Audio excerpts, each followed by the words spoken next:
இருக்கிறாய். இதுவரை தேவசனுடைய பெண்ணை பார்த்ததே கிடையாது. தெரியவில்லை. தேவராஜ் சேர்ந்த பெண்ணாடி. ஆமா, இதுவரை இவரை பார்த்ததே கிடையாது. பார்த்தே கிடையாது. அரபு இருக்கிறார், ஊர்வசி, மேனை, திலோத்தமை, 4 நாட்டினமாக இருக்கிறார்கள். ஆனால் அவர்களை எல்லாம் விட பேரழகு படைத்த பெண்ணாக இருக்கிறாய் என் பெண்ணே. எனக்கு மனைவி இருக்கிறார் தெரியுமா? யாரு? அவளை விட பேரழகு படைத்தவள் நீ.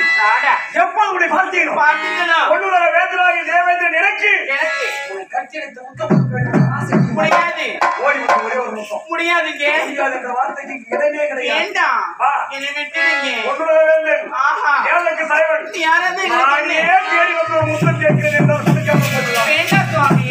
வேண்டாமா? ஆமா, எனக்கு வேண்டுமே. எனக்கு வேண்டாமே. ஒரு விழியை படைத்த முழுமதியே ஒரு கவிதை திட்ட ஒன்றமே ஒப்பிலோ அழகின் ஓவியமே உற்று ரோக்கின் விழிப்பன்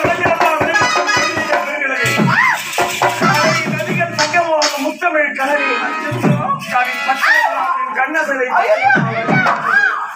அன்பு சுரங்கத்தின் அருமணியே நறுமண பூங்கொடியே நெல்லியே உன்னை இப்படி எல்லாம் அமைத்துக் கொண்டு இருக்கிறாய். வேண்டாமா? வேண்டாம். இன்னும் குழந்தை முளைத்தெழுந்து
எனக்கு கொஞ்சமா இருக்குது.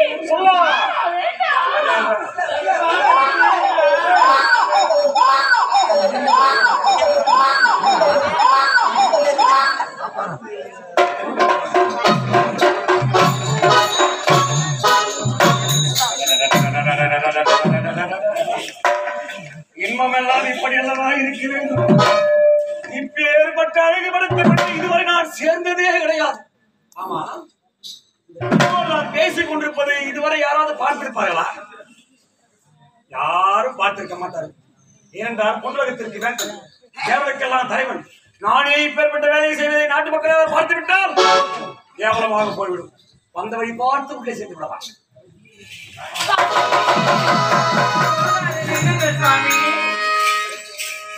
சாமி வேண்டாம் என்று எடுத்து வைக்கும் சாமி.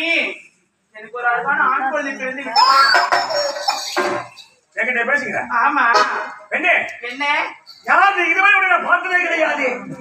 திடீரென்று தேவசபையில் வந்து களத்திலே போங்க. ஓ ஐயோ பாவம் சாமி, யாரோ ஒரு ஆடவனார் ஏமாற்றப்பட்டு கரு சுமந்து கரத்திலே குழந்தையோடு அனாதையாக பைத்தியம் எடுத்து தீர்ந்து கொண்டிருக்கிறாயா? ஐயோ, உன்னை பார்த்தா நீ பைத்தியகாரி போல இருக்கிறாய். சாமி ஐயோ பாவம், உனக்கு என்ன வார்த்தை பேசுறீங்க? சாமி யாரு தெரியவில்லையா? நான் பார்த்ததே இல்லையா உனக்கு? என்ன சொல்றீங்க?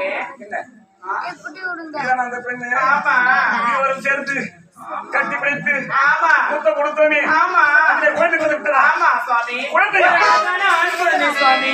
ஒரே ஒரு முத்தத்திற்கு ஒரு குழந்தை பிறந்து விட்டதா? ஆமா, இரவெல்லாம் உனக்கு முத்தம் கொடுத்திருந்தால் இன்னொரு குழந்தை இன்னொரு விழாமுகம் கிராமம் உருவாகி இருக்கும். ஆமா அரை நாடக மன்றத்தை தேடி அங்கிருந்து வருடத்திற்கு 3 நாடகம் வந்திருக்கும். அதனால் 20 குடும்பங்கள் பிழைத்திருக்கும். அதற்குண்டான வேலையை செய்யலாம். வேண்டாம் சுவாமி, நில்லுங்கள் சுவாமி. ஆமா சுவாமி, என்ன? இந்த குழந்தையை பிடிங்கள். இந்த குழந்தையை பிடிங்கள் சுவாமி. குழந்தையும் நான் பிடிக்க வேண்டும். ஆமா சுவாமி, சுவாமி, எனக்கு உடம்பெல்லாம் ஒரே அசதியாக இருக்கின்றது சுவாமி. குழந்தையை கொடுத்து சற்று நேரம் பிடிங்க சுவாமி. வயிற்றுக்கு பாவனை எனக்கு வராது. வராதா? நான் சொல்லி தருகிறேன் சுவாமி. நீ சொல்லி கொடுத்தால் மாற மாட்டேன். சுவாமி, சுவாமி, உடம்பெல்லாம் ஒரே அசதியாக இருக்குது சுவாமி. சரி சுவாமி, நான் சென்று குடிச்சிட்டு வரேன் சுவாமி. சீக்கிரம் வந்துறியா? ஆமா நம்பி குழந்தை வாங்கலாமா? வாங்கடா சுவாமி. கரத்திலே குழந்தை இருப்பதை தேவனை பார்த்து விட்டாலே தேவனை பதவிக்கு ஆபத்து வந்து நான் போயிட்டு சீக்கிரமா வந்துடுறேன் சுவாமி. சீக்கிரமாக ஆமா குழந்தை எப்படி பிடிப்பது என்று